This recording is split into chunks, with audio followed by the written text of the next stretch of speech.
Welcome to a new episode of The Playbook, the ultimate guide to men's health. Today we have Eric Butz, the Million Hour Man. I'm going to refer to you as that. I'll take right? the Million Hour Man. I you like are, that you title. are the Million Hour Man. All right. All right. Today we will be talking about longevity and how it pertains to men's health and some of the stigmatisms. Again, something that we always go over is we want to crush all this negative stigmatisms around men's health. That's one of the main things we do, and we want to. It's a good goal. We want to get as many perspectives from men who have crushed their own stigmatisms and broken those barriers, and how you've done it. So today we have an incredibly interesting guest who has a very, very interesting and one that a perspective on life that I truly admire as well. Cool. So yeah, Good I to got hear. to speak with you a little bit before this, but no, we're going to go deeper and let everyone else know what I know now. Awesome. So Eric, if you want to give yourself a little bit more of an introduction to tell everyone about. Sure. All right. My name's Eric Butz. I host a podcast called Million Hour Life. And longevity's kind of been in my past and in my family since I was young. So my dad moved out to California when I was about 20 years old, and he became a venture capitalist and angel partner with a lot of people that were into longevity back then. So my dad was talking about people that at the time made no sense, made no difference to me. But he was telling me, I'm going to live to be 150 years old. And at the time, that sounded so crazy that I just kind of blew it off. But my whole life, my dad's been telling me things, in third grade, maybe you should get into computers. I was like, When I was, going back 20 years ago, he was the first one to go, there's this new thing called a podcast. I was already doing sports talk radio. 20 years ago. 20 years ago. Good for that. I was doing sports talk radio with my brother, and my dad says, you know what, you guys should look into this podcasting thing. So I think I was one of the first people to do a podcast. Me and my brother would do a little update on Philly sports to the troops that we would send overseas. And our thought was, we can give them a little taste of what's going on in Philly sports so they can spend their off time talking to their family, not having to catch up on sports. We'll give it to them all in one shot. Mm-hmm. So I realized maybe my dad is onto some stuff that I should pay attention to. And he said to me at one time, I'm not sure if I'm going to be the one to live to be 150, but I know it's either in your lifetime, your son's lifetime, or worst case scenario, your grandson's lifetime. So right away, it was like, okay, I need to start paying a little bit more attention. And I'm a Tony Robbins fan. As you probably anyone that comes to terms with themselves and reality is a Tony Robbins fan. Talking to you, I didn't even have to ask you that. I just assume you know who Tony Robbins is and you're probably a fan. So I found him through my mentor, Jim Rohn, and I've become a huge Tony Robbins supporter. And I bought his book, Life Force. It's about longevity. I get the book, and the two names that he wrote the book with is a guy named Bob Harari and a guy named Peter Diamandis. Mm-hmm. They're like now legends in the longevity space. Well, those are the people my dad's been talking to me about since I was 25 years old, the people that talked him into believing he could live to be 150. So now I'm like getting deep into it. Yeah. And it just made me start to think, as a grandfather, a young grandfather, I want to live long enough to see my grandson's grandchildren, which sounds crazy, but it really, in math, is... Well, mathematically possible at this point, of course, with you, with your scenario. My grandson's already 12, so I could be great-grandfather by 60, great-great-grandfather by 80. If I live to my goal, great, possibly another great-grandfather is actually in the possibility if we keep going. That is a very efficient family. It is. We don't mess around. And boy has a boy, we're done. Yep. So let's keep it going that way. But, it just made me really start to dig deeper into what could I be doing to extend my life longer. And then started to learn, wait, we might get to the point where we can actually reverse our age backwards. And that's when I really started going deep into the rabbit hole. Yeah. I mean, I've heard the NAD, right? The NAD being Absolutely. Almost showing significant evidence of reverse aging. Absolutely. NAD, at least. It's not going to roll the clock back on your speedometer, but, not physically, by itself. But physically, it essentially can.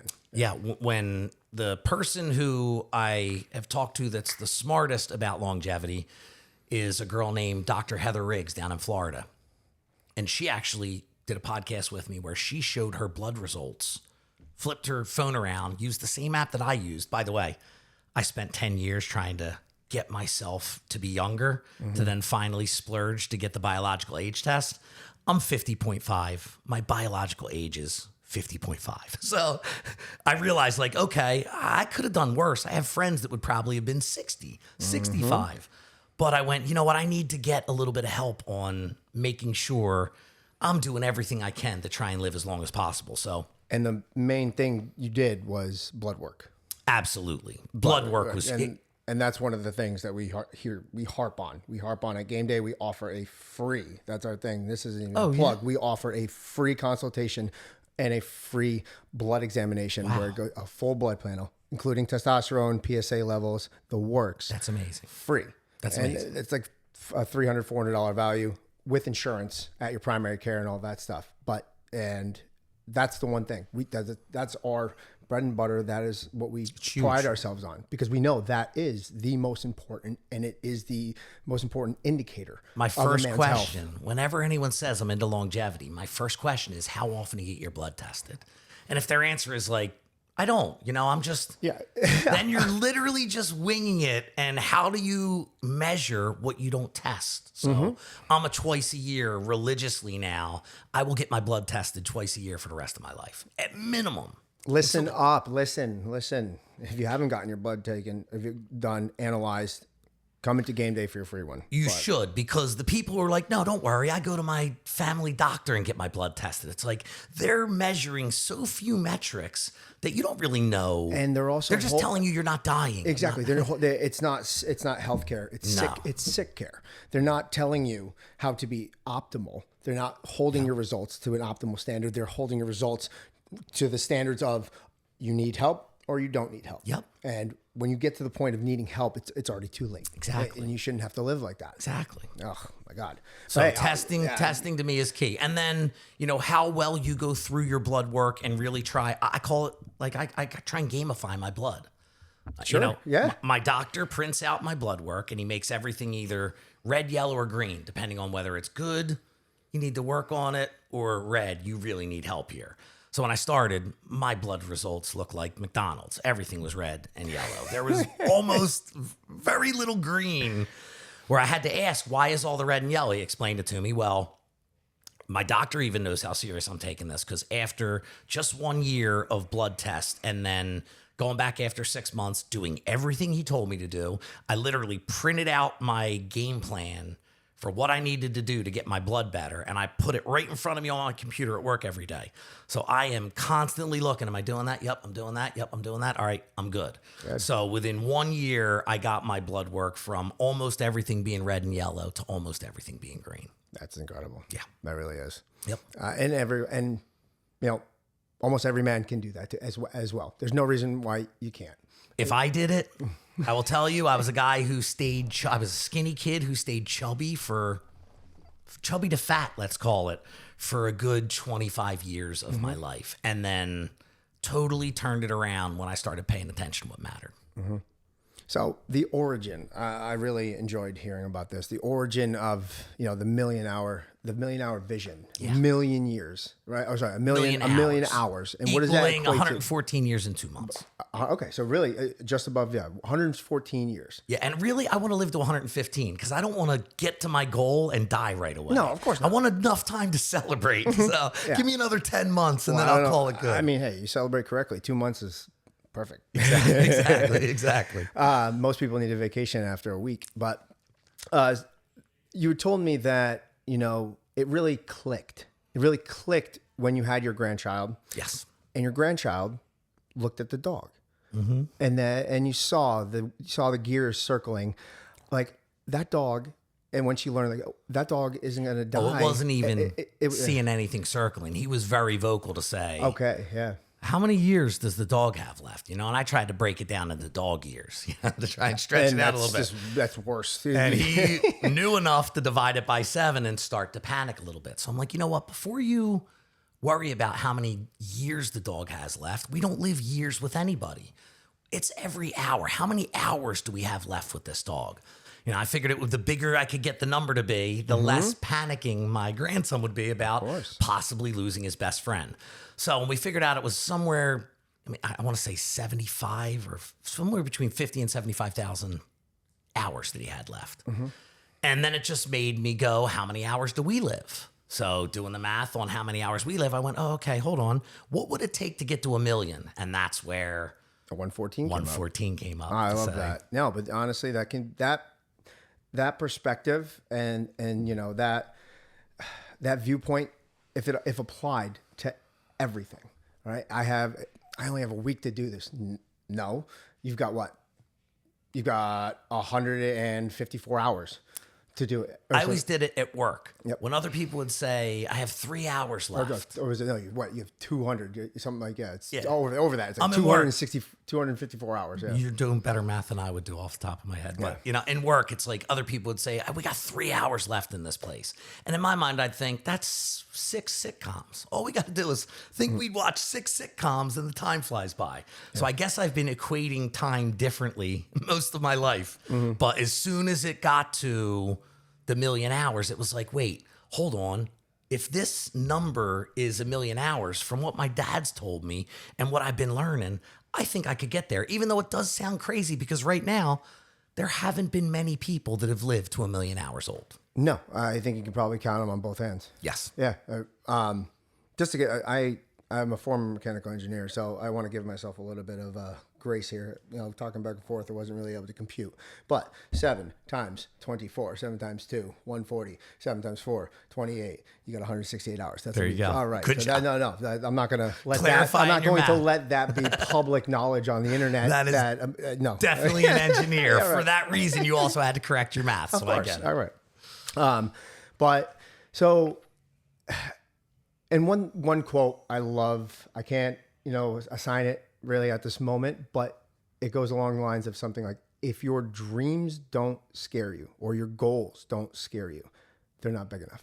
Agreed. So that goal of 114, yeah, you say, oh, it's a little scary. You don't know if you're going to get it. That's where your goal should be. Well, the truth is that is the main goal. But really the goal is to just live as long and healthy of a life as possible, Oh, sure. With the intention of hoping to live to 114, 2 months old.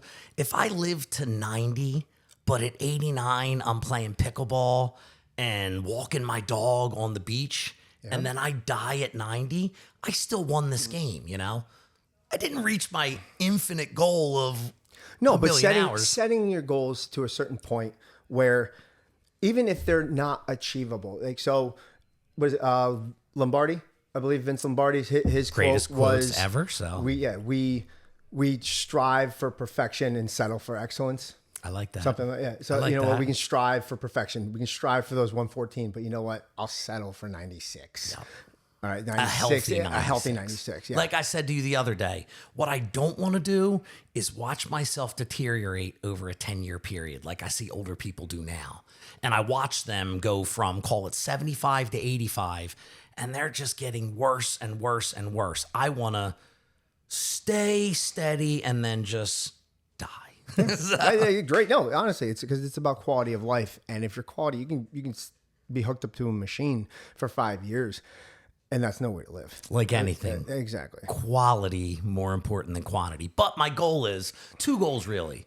So my goal personally is I want to live to be 1 million hours old. Yep.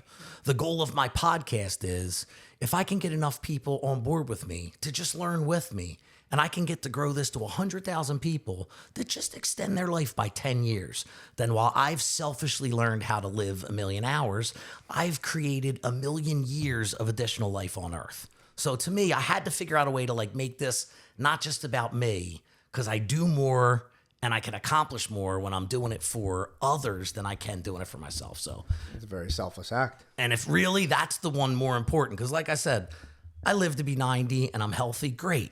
But if I could grow this to be 1 million years of life, then I would feel like no matter what age I die at, this was all worth it. Awesome.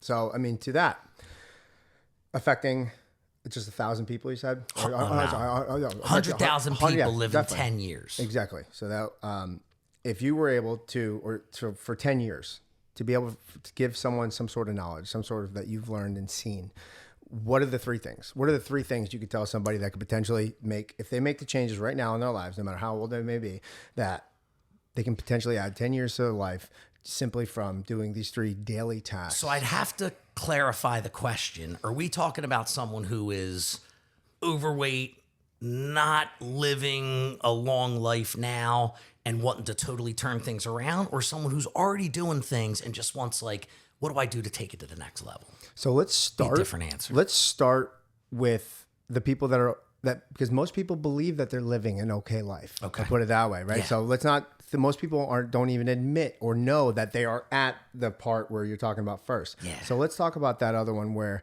they think they're living their lives correct properly, and the way they should to a certain standard. Those people, the people that think they're doing it right already, what are three things that they should be, to make sure that they should be doing for longevity purposes? So first would be, what is your supplement regimen and protocol? Mm-hmm.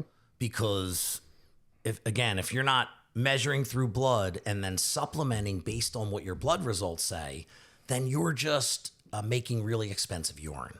So I think the first thing to do is, again, back to measure. Good. Even if you're already going in the right direction, if you're not measuring and then changing and then measuring and then changing, you're kind of just floating in the ocean, hoping you make it to the other side. Yep. So I would say, again, back to number one is testing and then supplementing based on what you're testing. Also, I believe and this is one that it's a little bit me just doing research and wanting to live longer. And then everyone I talk to that's older, I kind of ask them like, hey man, you're 95 years old. You look great. What do you do? I believe that the amount of food that you eat, don't get me wrong, what you eat, critically important. Mm-hmm. But everyone that I talk to who's lived to 95, still walking around comfortable, all of them, when I ask them what they eat, a lot of them tell me little meals or just like a couple of little meals a day, and then I have an apple at the end of the night. Like, no one says, I eat 3,000 calories every single day of pasta and heavy sauce. Yeah. Yes. And then also exercise, not just being cardio or strength training. But both. If you're not doing both, like, I'll be honest with you, most people love strength training more than cardio. I'm a cardio kid. I've always been a runner. I love running. I got to force myself to do the strength training. Mm-hmm. But I do it because I know, I shouldn't say I know, I really believe that when you get old, being able to run far and run fast isn't really going to do you much good. No. And to that, we had our last guest, okay. Mike from Wolf Fitness. We spoke directly about that. Yeah, great place. We spoke directly on it. Was it? I went to. I was supposed to go to an event at Wolf. Yeah, they were working with my financial planner to do like he trademarked wealth and wellness. So they did like a shoulder, how you could fix your shoulder over at Wolf. Yeah, I know. So it's a whole bunch and of had nothing but good stuff to say about it. So crazy. Yeah, so our last episode was about how strength training and just how your overall strength is a clear indicator of how long you can live as well, or how long you can expect the quality of life to remain high. Because as you get older, your body simply, it just weakens. And one of the indicators was like a dead or like a farmer's carry. How much can you farmer's carry at the age of 50? Because if you can't farmer's carry like 75% of your weight or something like that, a certain distance, 75. It's an indicator that, your grip strength. Grip strength is the one I hear a ton of people talk about. And I've been hanging on a chin-up bar just to try and get my grip. And you'd be surprised. Everyone, I bet you, would tell you their grip strength is better than it is. I did it. They're like, how long can you hold on for? No, I promise you, they're overestimating it for sure. I did. I'm like, I got a minute in me. The first time I did it, I'm like, after 30 seconds, I'm like, what's happening? Exactly. And you just fold off. Yep. Yeah. So both are important. You always, of course, you want great, cardiovascular health, but in terms of longevity, yes, I would say, it's almost, you could argue that strength training is not just more important, but a little bit more impactful. I'm a cardio kid, and it's more important. When I'm 80 and I want to pick my great grandson up, or you want to stand up from a chair, or you want to lift your grocery bags. Talking about all of these things, these are where like people throw their back out, lifting up a gallon of milk. Right. There's a reason for it because and to prevent all of these things, strength training. Now we're not talking Olympic lifts, but just strength training, weekly regimented strength training of putting your body under a certain amount of stress will significantly increase your longevity in I'm a life. big believer in you got to figure out what you can do long term that you can sustain. Correct. Because I don't like strength training. So I'm like, what can I do? How can I work this into my day? So the way I do strength training is, and you'll say, nobody does that because it's not conventional. But I try and drink between 100 to 250 ounces of water a day, depending on whether I'm fasting, water fasting, or just a normal day. So it makes me have to pee so much that I just made a deal with myself. I work from home. Every time I got to go to the bathroom, I go into the room next to my office. I have a plankster, which is like a machine that helps you plank better. Sure. And I do 2 minutes of planking and 20 push-ups every time I got to pee. By the end of the day, You've done 200 push-ups. I've done 100 push-ups and 10 minutes of planking. Hey. And then I do a kettlebell four times a week. What do you do? I do Just all different. exactly. I follow. I usually will YouTube that Pavel. Pavel. Russian name. I know exactly what you're talking He's about. Yeah. the dude. Yep. He's the guy. He's got all the diagrams of the body, right? Yep. It works this area. Yep. Oh, So yeah. I'll just look up one of his things and then I get comfortable with something. I'm like, okay, now I've got it down to a little routine I do. It takes me about 45 minutes. I'm probably actually using the kettlebell for 25 of the 45 minutes. It helps my abs. It helps a whole body workout. The core. Yeah, exactly. Core That's for the sure. main thing. And going Same back with to planking. planking, yeah. When I was talking about the farmers walk, like the farmers walks. I love that. I do that with water requires jugs. Your whole body. The 5-gallon water jugs and Yes. see how long you can go. Water's holding the even 5 more difficult because of the stability or instability that it causes. But So that hell would be yeah. my, Yeah. you're already here. You're trying to take it to the next, where I am now from where I started. I was one of those ones who wasn't doing anything right and just needed to and so get in the right direction. I guess you'd said that what made it click was seeing your grandchild. Not even. Oh, Nope. no? What- I no? just heard I was going to be a grandpa. I heard Oh, the you word. heard. Okay, so it was I just heard the that. word grandfather at Yep. 38 and went, I got to make some changes. So now, what would you say to the people that haven't really had that, epiphany at Yeah. a point where, I'll just say, don't wait, look, find it because, you don't want to wait too long, but how important, how much of a improvement have you seen since that blessing, since that thought came to your mind? And so anyone ignoring, listen. I'm a totally different person, health wise, mentally. I'm thinking clearer than I was. I'll be honest. I'll tell you something that I came to the point where my wife asked me if I was willing to go on an SSRI because I'm a person who is done pretty well in life. I shouldn't have been as anxious as I was on Sunday mornings. I'm like, thinking about work on Monday. And when my wife asked me that, I was like, I got to get my head in the right place as well as getting in better shape so I can live longer. So that was one of the things that made me go, you know what, I got to make some changes here. That And kind of assumption made by someone else, like, wow, is that what they're reading? Is I that didn't what notice- they're? How do you Like, get wait, to there? Yeah, You've already talked to my mom to ask her if you could have this conversation with me. Apparently, I'm tough to live with when I look at myself and go, I should be happy compared to a lot of people with a lot of rougher past than me. I wasn't born on third base, but I wasn't born with nothing either. There's people who so it just made me go, you know what? I got to get my head in the right there's direction. no excuses. You are in control of your life. And I know what my BS is. No one else, more than anyone else does, and that's another. Oh man, But I love didn't the know mental this one. aspect. It made me go, ooh, the person I love more than anybody, who loves me more than anybody, is going, you need to make some changes. And I just said, you know what? Give me 6 months. I think I can turn this around.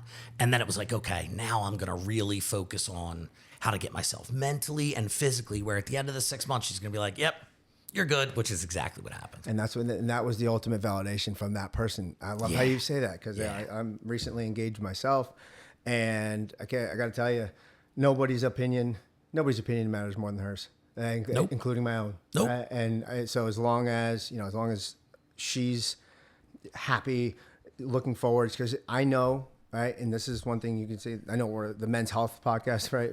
But if I go deep here, to know if you're with the right person, they care about the best thing for you. They care about, what is best for you more than you do, because they're not going to Best be relationship advice I ever got was from a guy who has been with his wife. He was in his 80s. He had been with his wife since she was 12 and he was 14.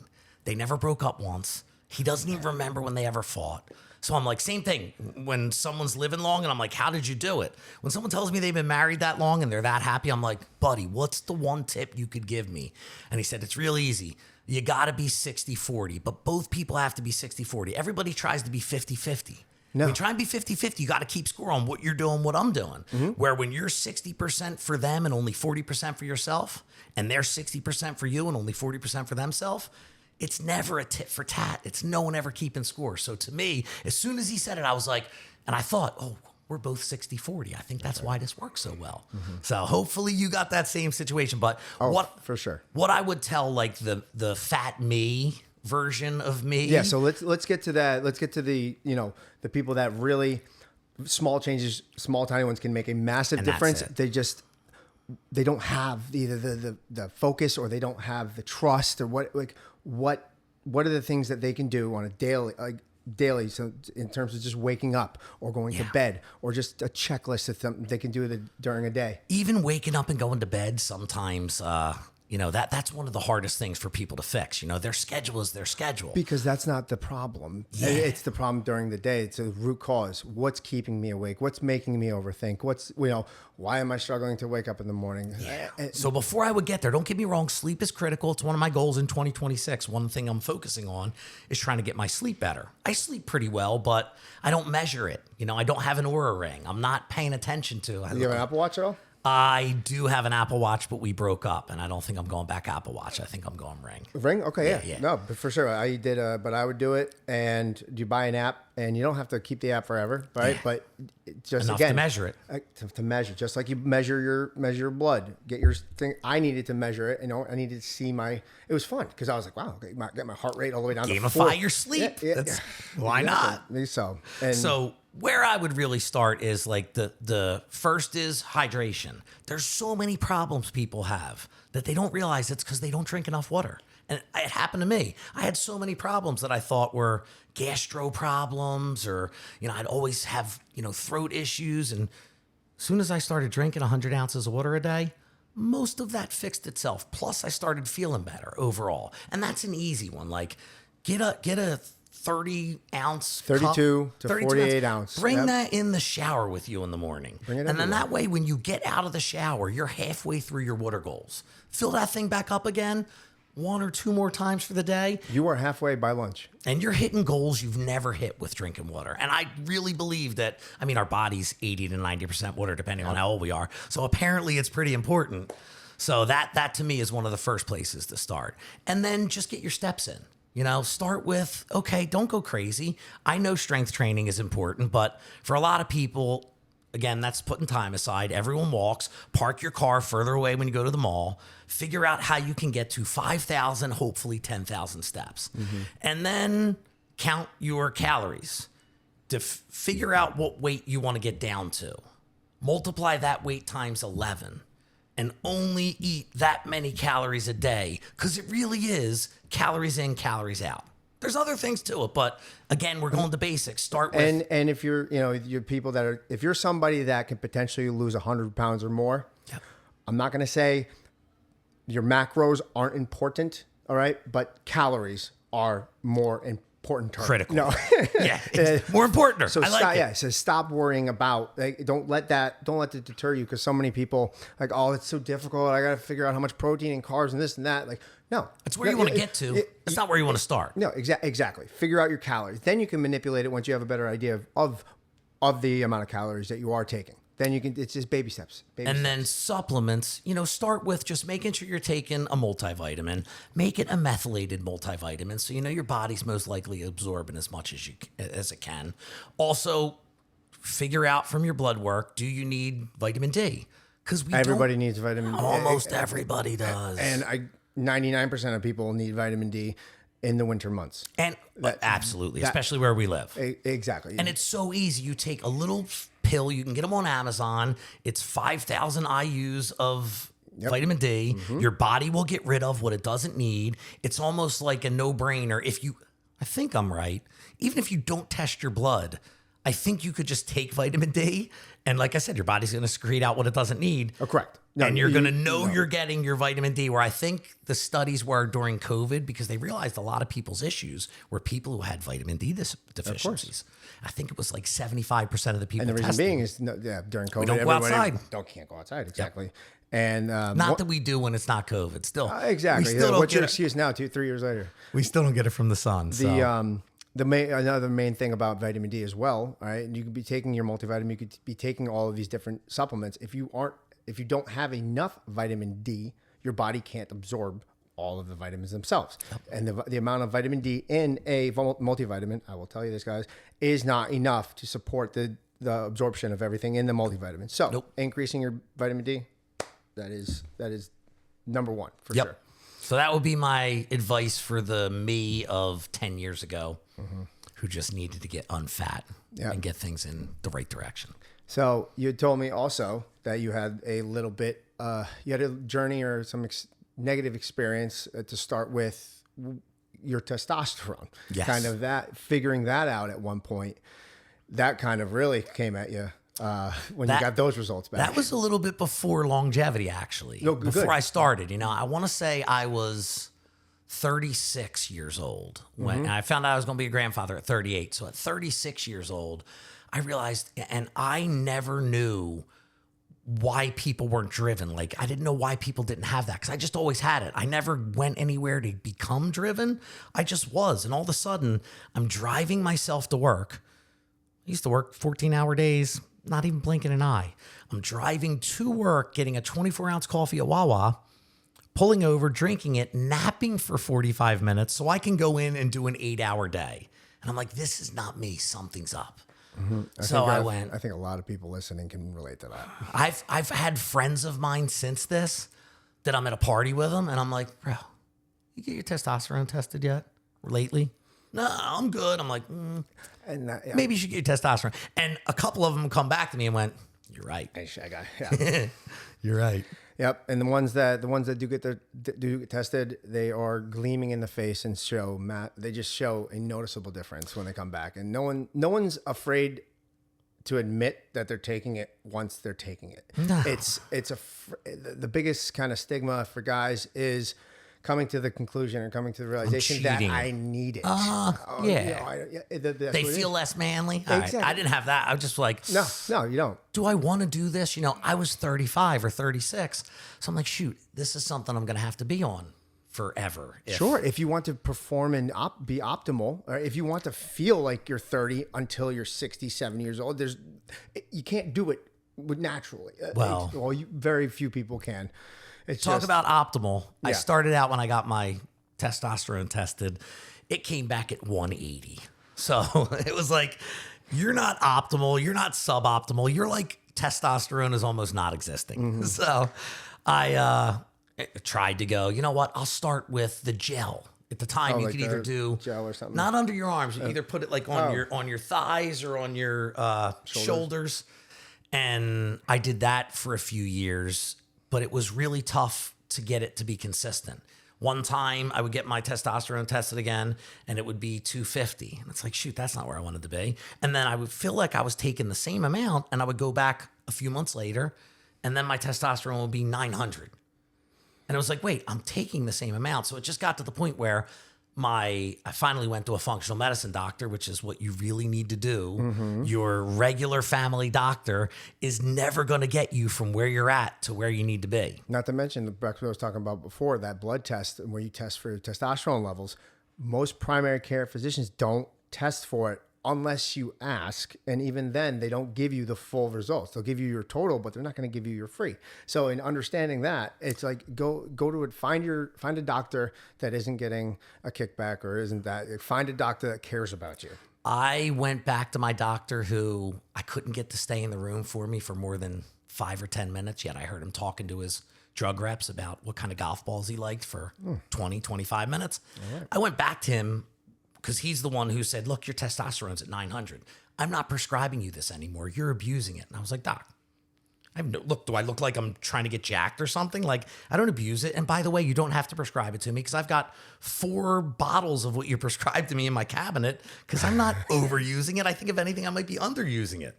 So I told him what I was doing, going to a functional medicine doctor. I brought him back my blood results, or at least talked to him about it.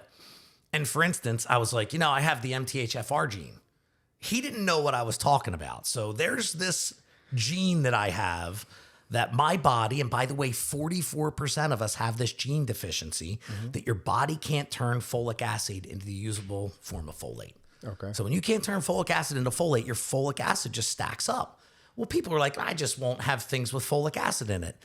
The government has allowed almost everything that we eat that's Like, grain-based, rice-based, anything you see that says enriched or fortified is because they don't want to put on the box.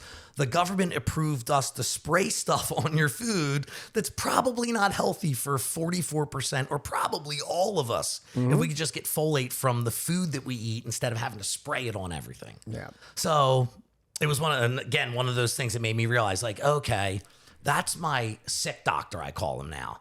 When I'm sick or if I break a bone, I'm going to go to the sick doctor. Of course. But not the optimal doctor. To figure out what I want to do with my health and get on track to this 114 years and 2 months, my sick doctor has almost nothing to do with it. My health doctor is who I go to and rely heavily. With my own research, I do argue in a good way, like, I straw man and steel man But it's good that you're able to do that with the doctor. There's plenty of your sick doctor. I bet you he wouldn't listen to you or consider anything you say. I'm the one with a degree. Yep. I'm telling you what to do. Yep. I have another client in 5 minutes. Yep. You either want this or not. Yeah. What prescriptions can I write? Yeah, I got to get out of here to the next person. I'm like, this is not the way I want to do it. But so like, what after the gel, right? What did you find worked? So shot. Doing it injections. Yep, doing it subcutaneously twice a week for 400 milligrams twice a week. And now my testosterone stays in not just where my sick doctor would want it to be, but where my health doctor says I can be optimally healthy. Exactly. So, and I will say, totally changed my energy right away. Even when I was doing the gel, I would get from 180 to 350 to sometimes 750 to 900. When your test changed, you changed. Oh, God. It was like, okay, that was definitely a big part of this problem.